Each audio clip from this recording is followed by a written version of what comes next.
आखिर इंडिया में मेडिसिन इतनी महंगी क्यों है और आखिर टोल प्लाजा के आसपास डाबर की सड़क की बजाय कंक्रीट की ही सड़कें क्यों बनाई जाती हैं? साथ ही साथ क्या कभी आपने ये सोचा है कि आखिर अब फ्रूट्स और वेजिटेबल के ऊपर QR कोड बनकर क्यों आएगा? तो गाइस, मैं हूं आकाश और आज की वीडियो होने वाली है काफी ज्यादा इंटरेस्टिंग, तो इस वीडियो को लास्ट तक जरूर देखिएगा। गाइस, आपको भी लगता होगा कि जब भी आप जाएंगे माउंट एवरेस्ट पर तो वहां आपको दिखेगी बर्फ की परत मोटी, लेकिन एक्चुअली में वहां तो मौजूद है हम इंसानों की पतली पोटी। वेल, अब ऐसी बदबूदार चीज मैं नहीं बल्कि नेपाल गवर्नमेंट कह रही है। असल में गाइस, रिसेंटली नेपाल गवर्नमेंट ने ऑफिशियली ये बोला है कि जो क्लाइंबर्स माउंट एवरेस्ट पर चढ़ते हैं वो बिना सोचे समझे कहीं पर भी बैठकर अपने पार्सल को ही डिलीवर कर देते हैं। तो इससे न सिर्फ एनवायरमेंट और माउंट एवरेस्ट की काफी जगह गंदी हो रही है, बल्कि जो नए क्लाइंबर्स वहां जाकर माउंट एवरेस्ट की बर्फ चाटते हैं उन्हें वो बर्फ काफी ज्यादा खट्टी लग रही है। बताओ ऐसे कैसे चलेगा? जिसके चलते हुए for the very first time Nepal की पोसांग लम्हाउ रूरल म्युनिसिपैलिटी ने इस रूल को लागू कर दिया है कि जो भी इंसान माउंट एवरेस्ट पर चढ़ाई करने जाएगा उसे अपनी पोटी को एक प्लास्टिक बैग में ही बंद करके वापस नीचे लाना होगा। और अगर कोई भी शख्स अपनी पोटी को वापस बैग में लाकर नीचे नहीं लाता है और अगर किसी भी शख्स ने वापसी के समय अपनी पोटी को बैग में वहां पर नहीं दिखाया तो उसके ऊपर काफी मोटे जुर्माने को ठोक दिया जाएगा। भैया, मेरे पे जुर्माना मत ठोकना, मेरे पर मेरा बैग है। गाइस, इस ग्राउंड को देखिए क्योंकि ये वही ग्राउंड है जहां जून 2024 में इंडिया और पाकिस्तान के बीच T20 मैच होना है। लेकिन चील की निगाहों से देखने के बावजूद भी भैया मुझे तो दूर दूर तक कोई क्रिकेट ग्राउंड यहाँ नजर ही नहीं आ रहा। अबे अमेरिकी कहीं गिल्ली डंडा तो नहीं खिला देंगे हमें? असल में गाइस, नॉर्मली क्रिकेट स्टेडियम को बनाने में कई लाख रुपए और कई सालों का समय लगता है, लेकिन जैसे कि हम सभी जानते हैं कि यूएसए में क्रिकेट ठीक उतना ही फेमस है जैसे इंडिया में KRK। तो यूएस वाले इतनी बड़ी जमीन को सिर्फ क्रिकेट स्टेडियम के लिए रिजर्व नहीं रख सकते और इसलिए इस जमीन पर बनाए जाने वाला है दुनिया का सबसे पहला मॉड्यूलर क्रिकेट स्टेडियम, जिसको कि सिर्फ स्टील और एल्यूमिनियम का इस्तेमाल करते हुए टेम्परेरी बेसिस पर बनाया जाएगा। इंटरेस्टिंग बात यह है दोस्तों कि इस स्टेडियम की भी सीटिंग कैपेसिटी लगभग 34,000 के आसपास होगी। इसके साथ ही इस तरीके के स्टेडियम को रिक्वायरमेंट के हिसाब से एक्सपेंड और छोटा भी किया जा सकता है। यहाँ तक कि इन तरीके के स्टेडियम को तो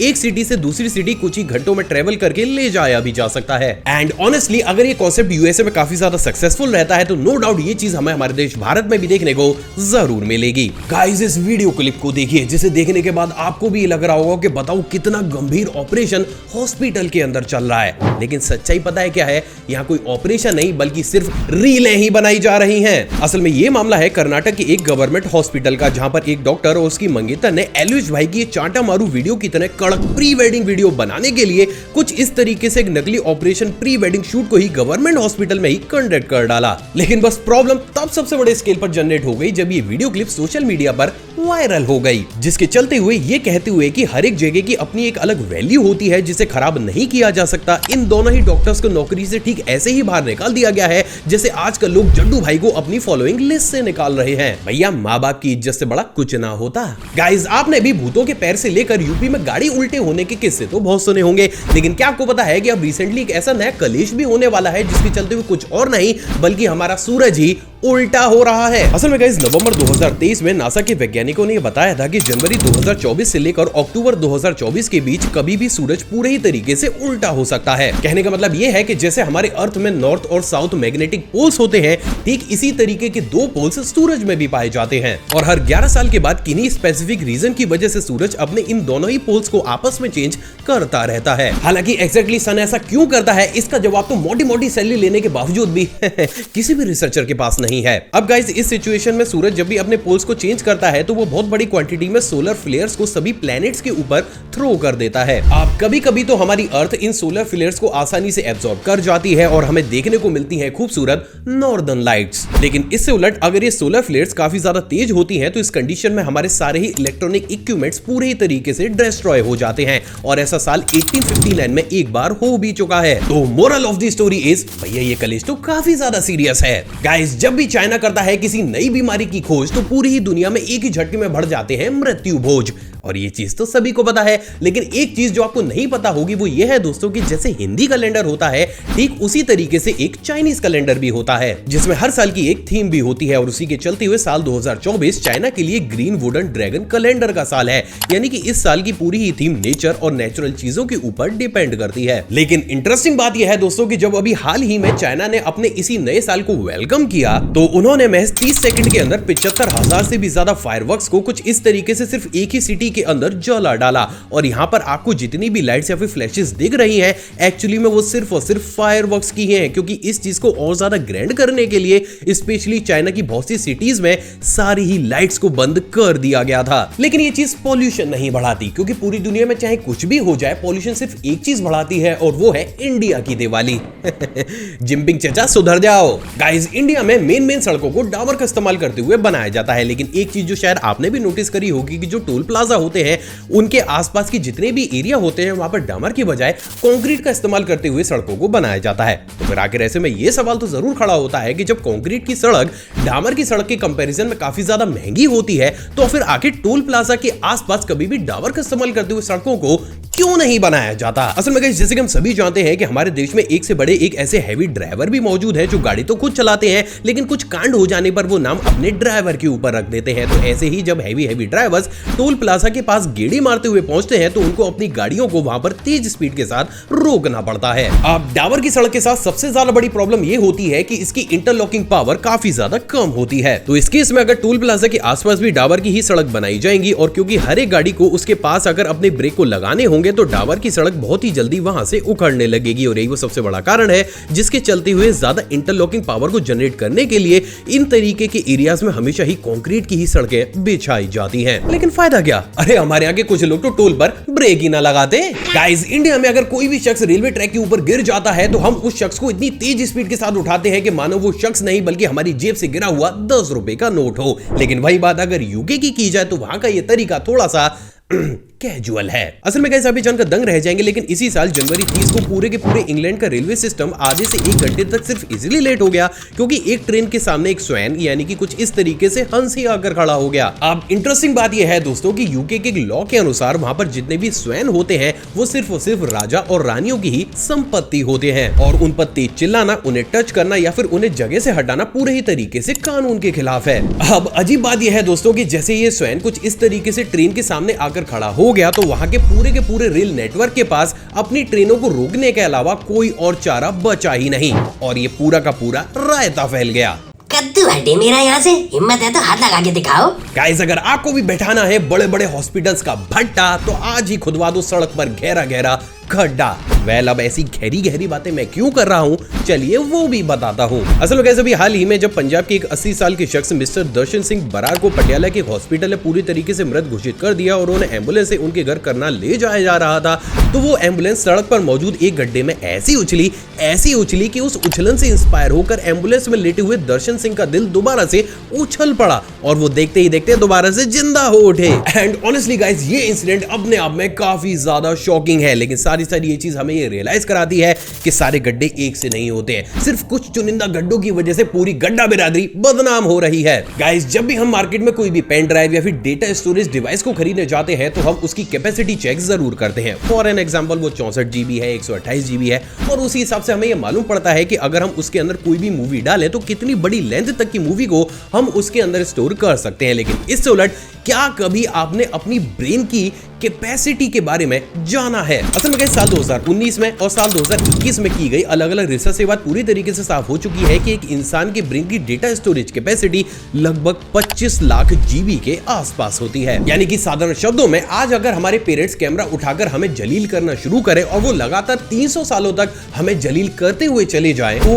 उतने बड़े जलालत से भरे व्लॉग को बेहद ही आसानी से हम हमारे ब्रेन के अंदर स्टोर कर सकते हैं। अब गाइस देखो, मुझे ये पता है कि इसको सुनने के बाद आप में से बहुत से लोग ये सोच रहे होंगे कि आकाश भाई कोई अच्छा सही एग्जांपल ले लेते। तो गाइस ऐसा है ना कि हम लड़कों का जन्म ना इस दुनिया में जलील होने के लिए हुआ है, तो भैया काहे की झूठी खुशी मनानी हमें? गाइस, नॉर्मली लोगों को ये लगता है कि हमारा सन और हमारी अर्थ ब्रह्मांड में काफी ज्यादा बड़े हैं, लेकिन आज मैं सबसे पहली बार आपको इस यूनिवर्स के अभी तक के डिस्कवर किए गए ऐसे सबसे बड़े स्टार को दिखाने वाला हूं जिसको देखने के बाद आपको भी हमारी अर्थ और सन पांड्या जी की वर्ल्ड कप स्पेल की तरह लगने लगेंगे। बोले तो काफी ज्यादा छोटे, हमारा इंजर्ड जो हो गया था भाई। गाइस, इस पूरी चीज को समझने के लिए आप जरा इस एनिमेशन को देखिए। असल में जुपिटर हमारी अर्थ से लगभग 318 गुना बड़ा है, जबकि सन जुपिटर से लगभग 1000 गुना ज्यादा बड़ा है। लेकिन मैं जिसकी बात कर रहा हूं उसके सामने सूरज भी एक छोटे पार्टिकल के बराबर है, क्योंकि गाइस मैं बात कर रहा हूं the great super giant star Stephen 218 की, जो कि हमारी अर्थ से लगभग 2 लाख लाइट ईयर की दूरी पर है। अब इंटरेस्टिंग बात यह है दोस्तों कि ये स्टार इतना ज्यादा बड़ा है कि इसमें हमारे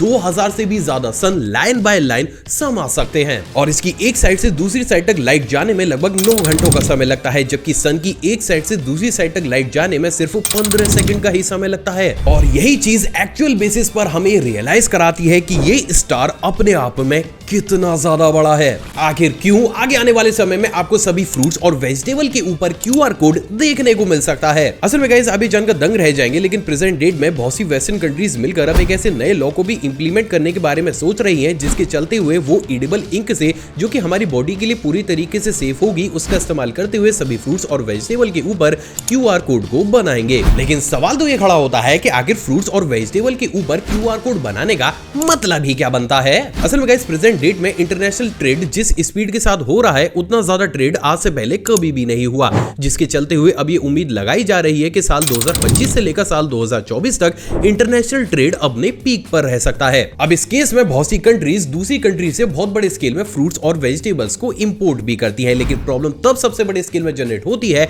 जब किसी भी कंट्री के अंदर कोई भी बीमारी या फिर इन्फेक्शन बहुत बड़े स्केल में बढ़ जाता है। अब इस पूरी ही चीज को समझने के लिए आप जरा इसे देखिए। गाइस मान लीजिए कि एक कंट्री ए है जो फ्रूट्स और वेजिटेबल को बहुत बड़े स्केल पर ग्रो करती है, जबकि कंट्री बी ए से उन्हीं फ्रूट्स और वेजिटेबल्स को इंपोर्ट करने का काम करती है। अब आज की डेट तक भी ऐसा होता है कि मान लीजिए कंट्री ए में किसी भी फ्रूट या वेजिटेबल की वजह से कोई भी बीमारी या फिर इन्फेक्शन फैलता है और कंट्री बी के नागरिक उसी फ्रूट या फिर वेजिटेबल को इंपोर्ट करने के बाद बीमार होना शुरू हो जाते हैं, तो कंट्री ए कभी भी इंटरनेशनली इस चीज को एक्सेप्ट करती ही नहीं है कि कंट्री बी के जितने भी लोग बीमार हुए हैं वो उन्हीं यहाँ के फ्रूट्स या फिर वेजिटेबल को खाने की वजह से हुए हैं, और इस केस में कंट्री ए किसी भी तरीके का कोई भी एक्शन नहीं लेती। लेकिन अगर ये लॉ जिसके ऊपर बात चल रही है वो पारित हो जाता है, तो इस केस में क्योंकि सभी फ्रूट्स और वेजिटेबल के ऊपर QR कोड होगा, तो कंट्री बी की गवर्नमेंट उसे स्कैन करके ये पता लगा सकती है कि कंट्री ए के किस सिटी के किस फॉर्म में इन तरीके के फ्रूट्स और वेजिटेबल्स को उगाया गया है, और ना चाहते हुए भी इंटरनेशनल लेवल पर कंट्री ए को एक्सेप्ट करते हुए इसके अगेंस्ट एक्शन लेना होगा। अब इससे दो तरीके के फायदे होंगे। पहला तो किसी भी इन्फेक्शन या फिर बीमारी के स्टार्ट होते ही तुरंत ही उसके ओरिजिन की लोकेशन का पता चल जाएगा। साथ ही साथ अगर कोई भी कंट्री इस चीज के ऊपर लापरवाही बरतती है तो इस लॉ के अकॉर्डिंग बाकी की कंट्रीज उससे ये पूछ सकती है कि जो बीमारी उसकी कंट्री के लोगों को हुई है उसके ओरिजिन को खत्म करने के लिए उस कंट्री की गवर्नमेंट ने क्या एक्शन लिए हैं, जिसके चलते हुए जो बीमारियां आजकल वर्ल्ड वाइड एक ही झटके में फैल जाती है उन्हें बेहद ही आसानी से कम और ट्रेस भी किया जा सकता है। एंड ऑनेस्टली अगर ये चीज टेस्टिंग में सही निकल जाती है और सारी कंट्रीज इसके ऊपर एक्सेप्टेंस ले लेती हैं, तो नो डाउट ये लॉ हम सभी साधारण नागरिकों के लिए किसी वरदान से कम नहीं होगा। गाइस एक डेटा के अकॉर्डिंग एवरेज 80% इंडियन हर साल अपनी जेब से 2500 रुपए अपने इलाज में खर्च करते हैं। तो वहीं अगर इस अमाउंट को पूरे ही देश के हिसाब से कैलकुलेट कर दिया जाए तो ये आंकड़ा लगभग 3 लाख करोड़ के आसपास पहुंच जाता है। अब इंटरेस्टिंग बात यह है दोस्तों कि इस खर्चे का स्ट्रेट 67% हम इंडियंस सिर्फ और सिर्फ दवाइयों के ऊपर ही खर्च करते हैं, और यही खर्चा हमें बाकी की कंट्री से काफी ज्यादा एक्सपेंसिव बनाता है, क्योंकि ऑन एन एवरेज इंडिया के अंदर अगर आप किसी भी मेडिसिन की एक स्ट्रिप या फिर पत्ते को खरीदने जाते हैं और अगर इंडिया में उसकी कॉस्ट 200 रुपए के आसपास है, तो वही दवाई आपको इंडिया से बाहर 10 से 12 रुपए की मिल जाएगी। तो फिर अगर ऐसे में ये सवाल तो जरूर खड़ा होता है कि फिर आखिर इंडिया में दवाइयां इतनी ज्यादा महंगी है ही क्यों? असल में गाइस इसके प्रॉपर आंसर को जानने से पहले हमें यह जानना होगा कि इंडिया में हमें किन तरीके की दवाइयां देखने को मिलती हैं और एक्चुअली में उन्हें बनाया कैसे जाता है। और गाइस इसी क्रम में सबसे पहले बात करते हैं ब्रांडेड मेडिसिन की। बेसिकली ये उन तरीके की मेडिसिन होती है जिनको एक फार्मा कंपनी के द्वारा बनाया जाता है, जिसके बाद जाकर वो उन्हें पेटेंट करा लेती है और सिर्फ वही एक फार्मा कंपनी आगे आने वाले 20 सालों तक उसे बेच सकती है। हालांकि इंडियन लॉ के अनुसार 20 साल के बाद कोई भी दूसरी कंपनी उस कॉम्बिनेशन या फिर उस मेडिसिन को अपना नया ब्रांड नेम देकर दोबारा से बेच सकती है, और यहीं पर ही जनरेट हो जाती है सबसे बड़ी प्रॉब्लम। असल में गाइस किसी भी कंपनी के द्वारा एक मेडिसिन को डेवलप करना और उसको मार्केट में उतारना बिल्कुल भी आसान नहीं होता, क्योंकि उन्हें बहुत से ट्रायल फेसेस से गुजरने के बाद बहुत से अलग अलग स्टेज को भी क्लियर करना पड़ता है, जिसके चलते हुए ऑन एन एवरेज एक मेडिसिन को शुरुआत से लेकर मार्केट में उतरने तक 12 से 13 साल भी लग सकते हैं। अब क्योंकि प्रोसेस इतना ज्यादा टफ होता है तो बड़ी बड़ी फार्मा कंपनीज दुनिया के जाने माने डॉक्टर्स और रिसर्चर्स को हायर करके उनसे अपने आगे मेडिसिन बनवाती हैं, जिसके चलते हुए ये सिर्फ रिसर्च एंड डेवलपमेंट के ऊपर ही अरबों खरबों रुपए खर्च कर देती हैं। और ये आंकड़ा कितना ज्यादा बड़ा है इस बात का अंदाजा सिर्फ इसी चीज से लगा सकते हैं कि एप्पल और माइक्रोसॉफ्ट जैसी बड़ी बड़ी कंपनीज भी अपने रिसर्च और डेवलपमेंट पर सिर्फ 6 से 8% के ही रेवेन्यू को खर्च करती हैं। तो वहीं बात अगर इन फार्मा कंपनीज की R&D की जाए तो ये लगभग 25 से 30% तक खर्च करती हैं, जो आंकड़ा अपने आप में काफी ज्यादा बड़ा है। अब अगर इस सिचुएशन में एक फार्मा कंपनी अरबों खरबों रुपए खर्च करके 10 मेडिसिन के ऊपर ट्रायल को शुरू करती है और उनमें से सिर्फ एक ही मेडिसिन ट्रायल में सक्सेसफुल होती है और उसे मार्केट में जाने की मंजूरी मिल जाती है, तो उस एक मेडिसिन को ना सिर्फ अपने खुद के रिसर्च पर खर्च हुए पैसों को निकालना होता है, बल्कि वो मेडिसिन जो कि ट्रायल फेजेस में ही काफी ज्यादा फेल हो गई हैं, उनके ऊपर भी जितनी रिसर्च और डेवलपमेंट की गई थी उनके भी खर्चों को निकालना होता है। और यही वो सबसे बड़ा रीजन बनता है जिसके चलते हुए जब भी एक ब्रांडेड कंपनी किसी नई मेडिसिन को इंडियन मार्केट के अंदर उतारती है तो भले ही उस कंपनी को वो एक मेडिसिन बनाने में सिर्फ 1 से 2 रुपए का ही खर्च आता हो, वो तब भी मार्केट में उसे 50 से 60 रुपए में बेचती है। लेकिन इस खर्चे को 80% तक कम किया जा सकता है अगर हम जेनरिक दवाइयों का इस्तेमाल शुरू कर दें। बेसिकली जेनरिक दवाइयों के ऊपर कोई ब्रांड नेम नहीं होता है, उसके ऊपर आपको सिर्फ सॉल्ट कॉम्बिनेशन ही लिखा हुआ नजर आता है, जिसके चलते हुए उनकी अपने आप में कीमत काफी ज्यादा कम हो जाती है। फॉर एन एग्जांपल पैरासीटामोल एक सॉल्ट है जो कि आपको जेनरिक दवाइयों में भी देखने को मिलता है, लेकिन वही बात अगर ब्रांडेड कंपनी की जाए तो इसको डोलो या फिर अलग अलग नाम से काफी ज्यादा ऊंचे दाम पर मार्केट में ब्रांडेड कंपनियों के द्वारा भी बेचा जाता है। तो फिर आखिर ऐसे में अभी सवाल तो जरूर खड़ा होता है कि जब जेनरिक दवाइयां इतनी ज्यादा सस्ती होती हैं तो फिर आखिर क्यों इंडिया के लोग सिर्फ और सिर्फ ब्रांडेड मेडिसिन को ही खरीदते हैं। असल में गाइस इसके पीछे का सबसे बड़ा कारण सिर्फ और सिर्फ पैसा ही है। असल में ये जो बड़ी बड़ी फार्मा कंपनीज होती हैं ये डॉक्टर और यहाँ तक कि केमिस्ट को भी अच्छा खासा मोटा कमीशन देकर इस बात पर एग्री करा लेती है कि डॉक्टर जब भी किसी भी दवा को लिखे तो वो एक स्पेसिफिक कंपनी की ही हो और वो कंपनी की दवा उसके बगल के केमिस्ट के स्टोर पर भी अवेलेबल हो। अब क्योंकि ये कंपनी डॉक्टर को घर, फॉरेन ट्रिप्स और लाखों रुपए की गिफ्ट दे देती है तो डॉक्टर भी खुद से ही जेनरिक दवाइयों की कॉम्बिनेशन लिखने की बजाय किसी ब्रांडेड कंपनी की दवाइयों को लोगों को प्रेफर कर देते हैं। और आपको जानकर ये हैरानी हो जाएगी लेकिन हमारी गवर्नमेंट भी इसके ऊपर ज्यादा कुछ नहीं बोल सकती। क्यों वो भी बताता हूं। असल में गाइस मार्केट में जब भी कोई भी नई बीमारी या फिर इन्फेक्शन आता है तो यही बड़ी बड़ी कंपनीज अरबों खरबों रुपए खर्च करके जल्द से जल्द उसकी मेडिसिन को मार्केट में उतारती है। लेकिन वहीं अगर किसी भी देश की गवर्नमेंट इन कंपनीज के ऊपर ही लगाम लगाना शुरू कर दे तो ये कंपनी कभी भी सही तरीके से अपना काम कर ही नहीं पाएंगी और अगर ऐसा हो जाता है तो उसका अंजाम क्या होगा ये सबको पता है। लेकिन हाँ, एक चीज जो हमें फॉरेन कंट्रीज से सीखनी चाहिए वो ये है दोस्तों कि वहां पर बहुत से ऐसे लॉज होते हैं जिसके चलते हुए जब भी डॉक्टर किसी भी एक पर्चे या प्रिस्क्रिप्शन को लिखता है तो उसमें 90% सिर्फ और सिर्फ जेनरिक दवाई ही होती है, जिसके चलते हुए फॉरेन कंट्रीज में आमतौर पर यूज होने वाली दवाइयों की कॉस्ट अपने आप में काफी ज्यादा कम रहती है। और जाते जाते एक फन फैक्ट बताऊं, पूरी दुनिया का स्ट्रेट 20% जेनरिक दवाइयां सिर्फ और सिर्फ हमारे देश भारत में ही प्रोड्यूस होती हैं, लेकिन उसका सिर्फ 1% ही हम खुद से अपनी कंट्री में इस्तेमाल करते हैं और बाकी का 19% सीधा का सीधा फॉरेन कंट्रीज में एक्सपोर्ट कर दिया जाता है। तो moral of the story is अगर हमें हमारे देश में भी दवाइयों के दाम कम करने हैं तो हमें खुद को भी अवेयर करने के साथ साथ हमारी गवर्नमेंट को भी थोड़े से सख्त नियम इसके ऊपर अप्लाई करने पड़ेंगे। आई होप दोस्तों आज का एपिसोड आपको पसंद आया और आपने ऑलरेडी इस वीडियो को लाइक कर दिया होगा। मुझसे इंटरेक्शन को बढ़ाना चाहते हैं तो नीचे कमेंट सेक्शन में कमेंट कीजिएगा या फिर आप चाहे तो मुझे इंस्टाग्राम पर भी फॉलो कर सकते हैं। एक और फ्रेश कमाल एपिसोड में आपसे दोबारा मुलाकात होगी दोस्तों। जय हिंद। और हाँ, जाने से पहले आप इन वीडियोस को भी चेकआउट जरूर कीजिएगा।